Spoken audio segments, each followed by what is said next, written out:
we provide you the platform to turn your dreams into reality. Give wings to your aspirations with KR Mangalam University. नमस्कार, मैं हूं Ramesh Bhatt. Middle east में Iran और Israel के बीच युद्ध आज चौथे दिन में प्रवेश कर चुका है।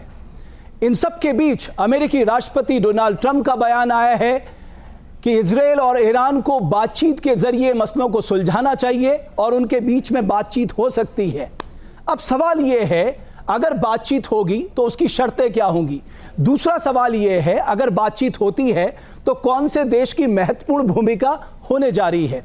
इसी पे बात करने के लिए हमने आमंत्रित किया है न्यूज़ नेशन के स्टूडियो में भारत में इजराइल के एम्बेसडर रूवेन अजार साहब को। Thank you very much sir for joining us.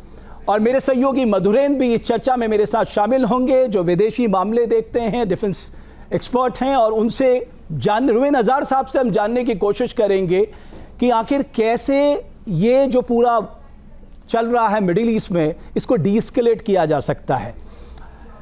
Welcome sir.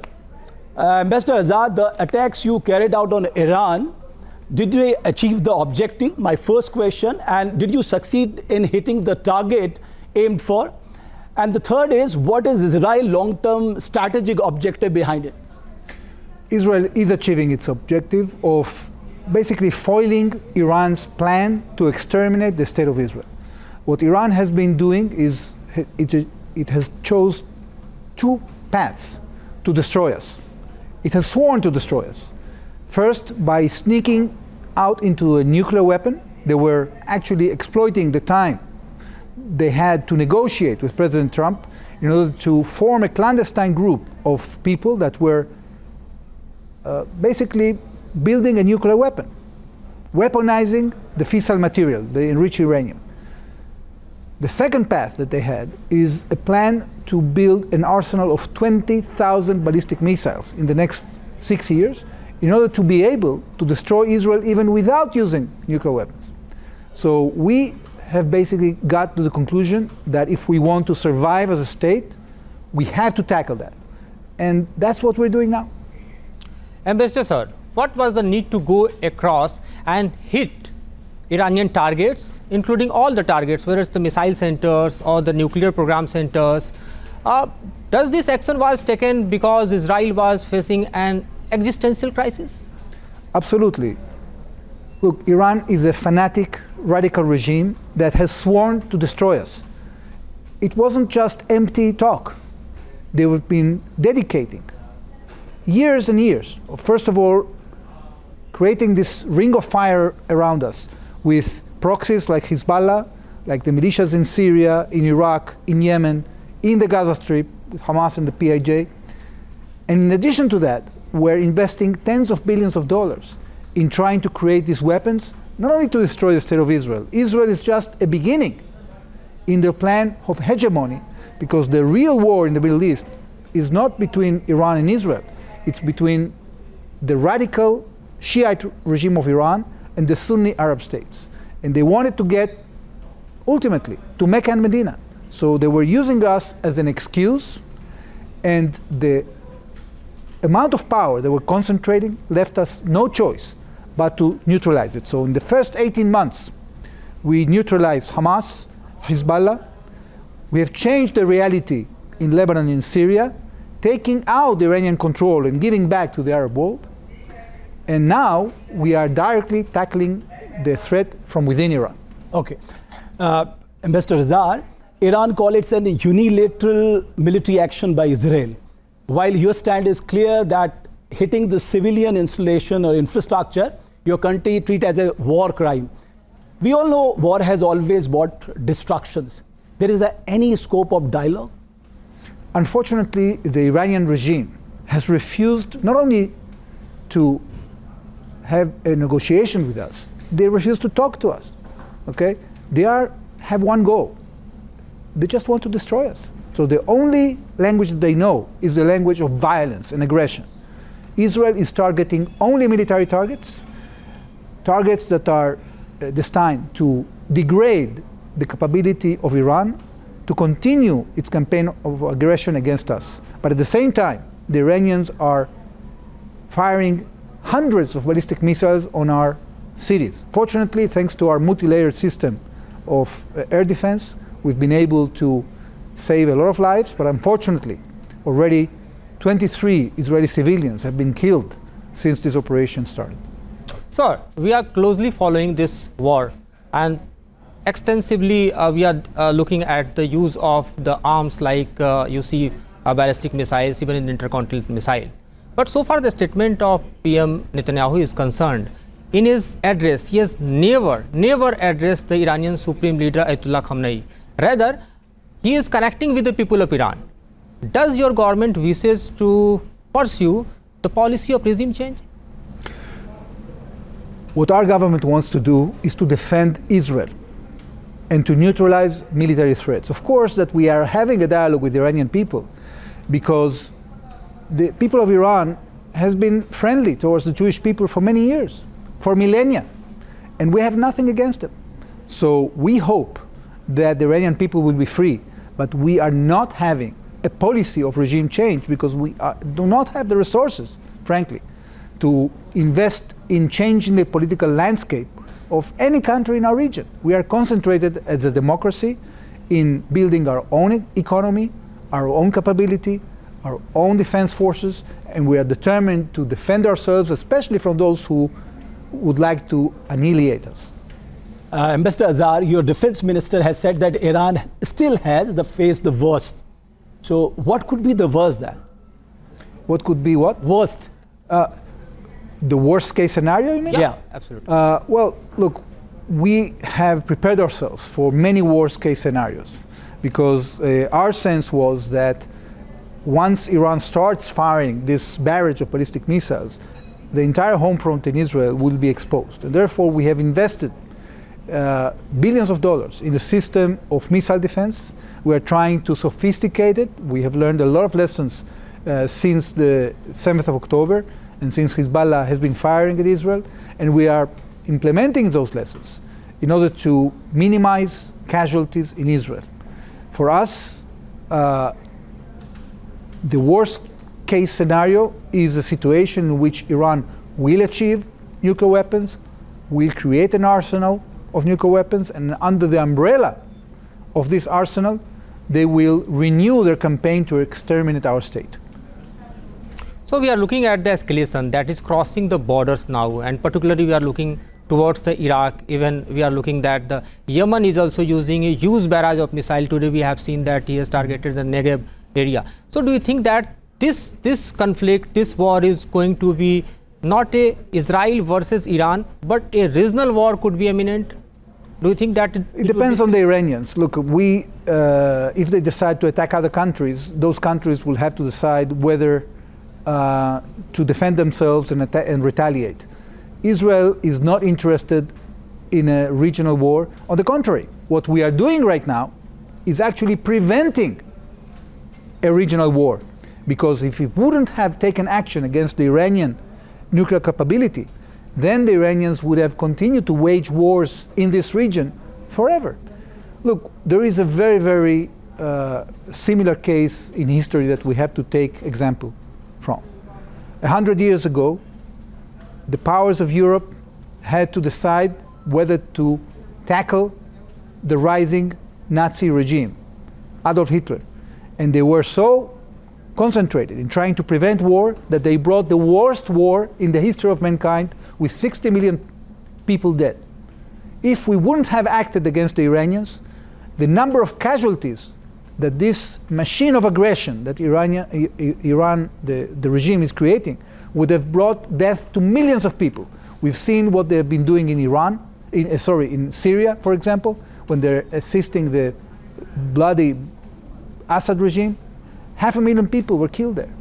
So the future of the Middle East actually would be much worse if the Iranians would be allowed to continue with the plan. So by defending itself, Israel actually is defending the region and defending the world. Ambassador, do you think USA and European partners of Israel has done enough to deter Iran? How do you interpret the recent statement of American President Donald Trump suggesting that Iran and Israel should make a deal and we'll make a deal.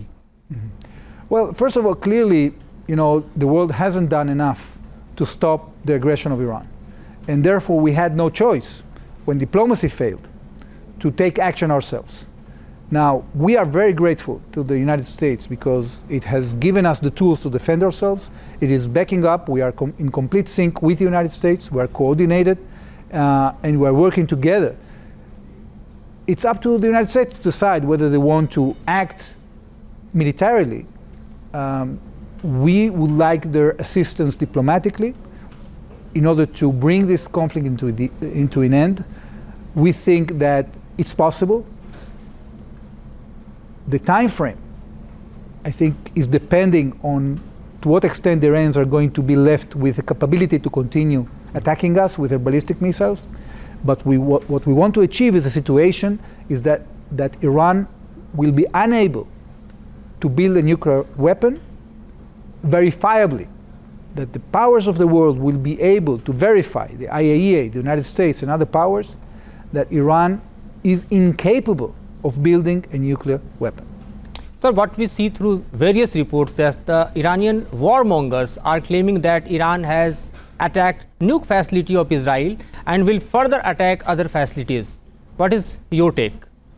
Well, I think that it's very clear that if we don't stop this regime, the results will be disastrous, not only for us, but for the world.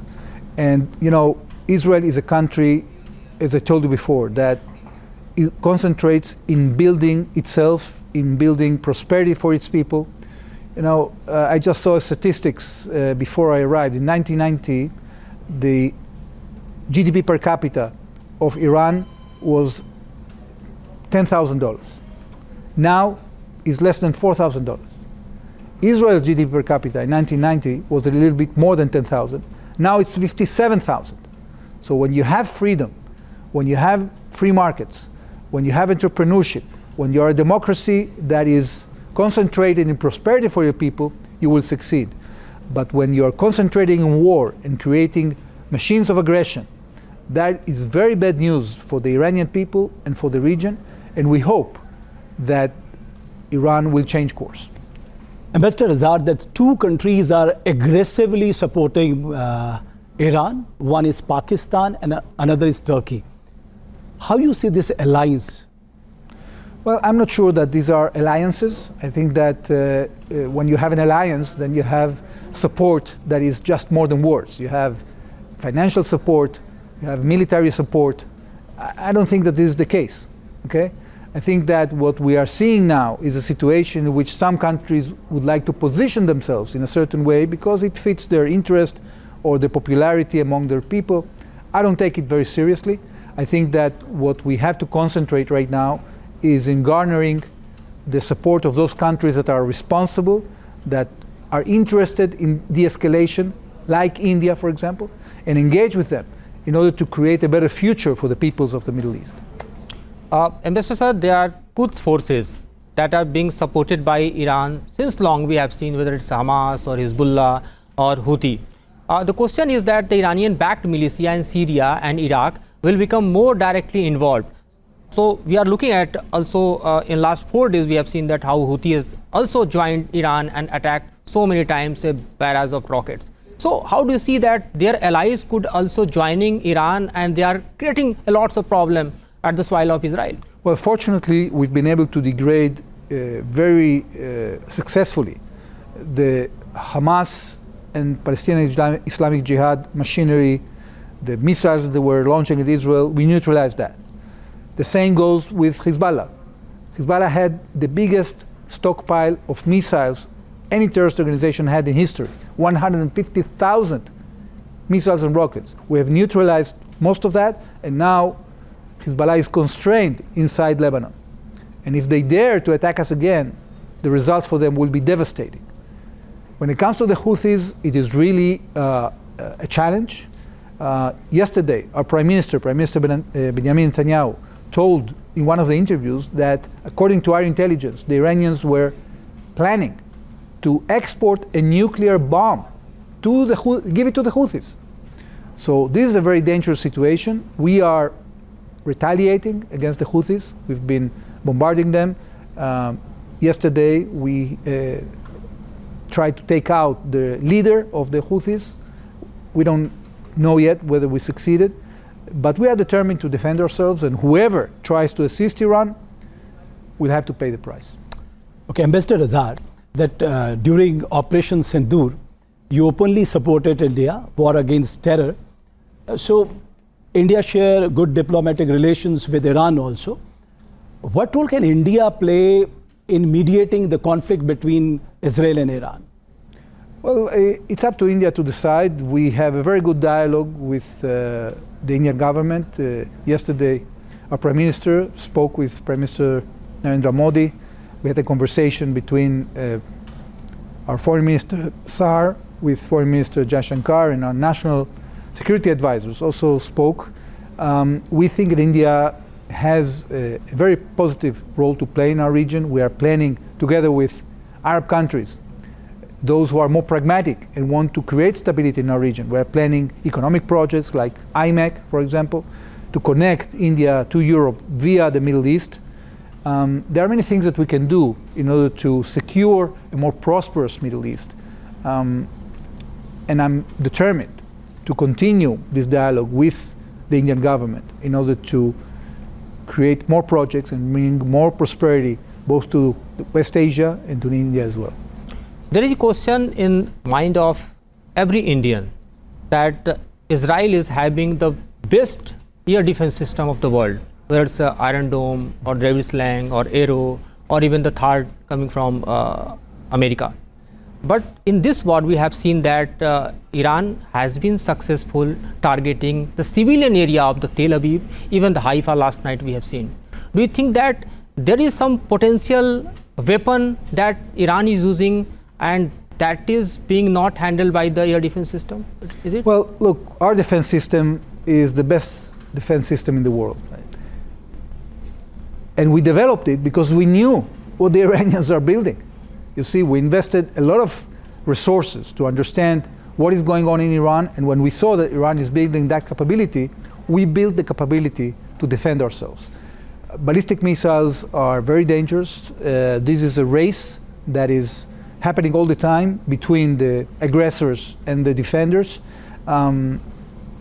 Unfortunately, although we were very successful in foiling more than 90% of the missiles, there are some that penetrate, and hence you have some casualties. But compared to the intention of Iran, the Iranians were intending to kill thousands of people and destroy our cities. This is what they said. They said they're going to destroy our cities. They failed. And in that context, the missile defense capability has proven itself in a very good way. So, Ambassador Azar, do you think that any realistic diplomatic path forward with Iran, or has this war has closed the window indefinitely?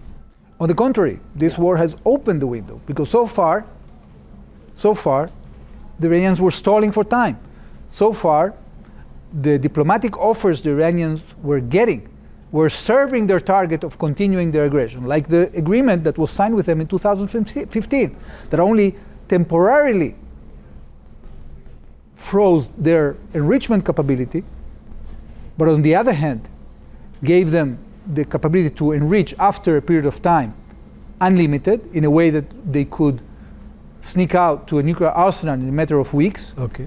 And in addition, they were offering them relief of sanctions that will allow them all the money they need in order to continue their campaign of aggression in the region, to build their ballistic missile stockpile.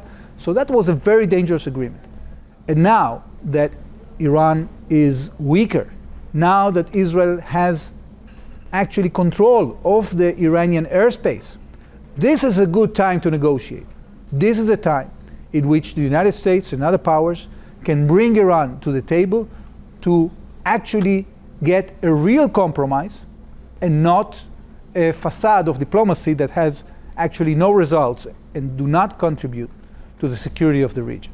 So I'm optimistic that when we achieve this result, and as much as we degrade the Iranian capability, an opening for diplomacy would be such that will bring peace to our region. Thank you very much, Ambassador. Thank you very much for coming to a studio. Thank you. तो ambassador azar का साफ कहना है कि मध्य पूर्व में अगर देखा जाए उनके अस्तित्व के लिए सबसे बड़ा संकट था और उनके पास कोई विकल्प नहीं बचा था, सिर्फ ईरान की जो वो न्यूक्लियर कैपेबिलिटी हासिल करना चाहता था वहां हमला करने के अलावा। कुल मिलाकर आने वाले दिनों में ये वॉर किस तरफ जाता है और क्या ये युद्ध बातचीत से खत्म होगा, और अगर होगा तो किन शर्तों पे होगा और कौन देश इसके लिए मीडिएट करेंगे, ये देखना भी दिलचस्प होगा। बहुत धन्यवाद हमारे इस खास इंटरव्यू को देखने के लिए। Thank you.